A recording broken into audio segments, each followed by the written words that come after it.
মনোবীক্ষণ polyclinic, চিকিৎসার জগতে এক দশক। এখন এখানে সব বিষয়ে ডাক্তারবাবু একসাথে তলায়। ফোন করুন 7477999515 এই নম্বরে। রানীতলা থানার ফরিদপুর এলাকায় নিখোঁজ যুবকের মৃতদেহ উদ্ধার। বুধবার সকাল থেকে নিখোঁজ ছিলেন ওই যুবক। বৃহস্পতিবার সকালে বাড়ি থেকে কিছুটা দূরে উদ্ধার হয় দেহ। বহরমপুর শহরেই 4 star deluxe premium hotel with luxury and comfort golden retreat. এখানেই জেলার একমাত্র ডিস্কোথেক, আছে রেস্টুরেন্ট, লাউঞ্জ বার, অত্যাধুনিক gym, spa, swimming pool, club মেম্বারশিপের সুযোগ। বহরমপুর শিল্প তালুকে গোল্ডেন রিট্রিট।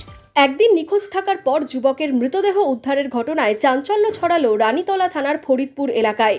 বাড়ি থেকে কিছুটা দূরে কাঁঠাল গাছ থেকে উদ্ধার হয় ঝুলন্ত মৃতদেহ। জানা গেছে ফরিদপুরের বাসিন্দা রনি শেখ বুধবার সকালে বাড়ি থেকে বেরোন। কিছুক্ষণ পর থেকেই তার আর কোনো খোঁজ পাওয়া যায়নি। ফোন বন্ধ ছিল। অনেক খোঁজাখুঁজির পরেও সন্ধান পাওয়া যায়নি তার। বৃহস্পতিবার সকালে বাড়ি থেকে কিছুটা দূরে মাঠের মধ্যে একটি কাঁঠাল গাছ থেকে উদ্ধার হয় ওই যুবকের ফাঁস লাগানো দেহ।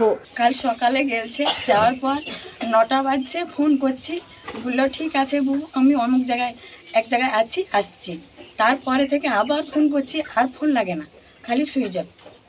তাকে কি মেরে ফেলা হয়েছে না কারোর জন্য মারা গেছে সেটা সঠিক বলতে পারলাম না। কারণ আপনাদের কারো সন্দেহ? সন্দেহ নাই, কারণ অনেক জায়গায় তো বেড়ায়, এখন বলতে পারবো না, বাইরে বেড়ায়। পুলিশ দেহ উদ্ধার করে ময়না তদন্তের জন্য পাঠায়। কিভাবে ওই যুবকের মৃত্যু হলো তার তদন্তে নেমেছে পুলিশ।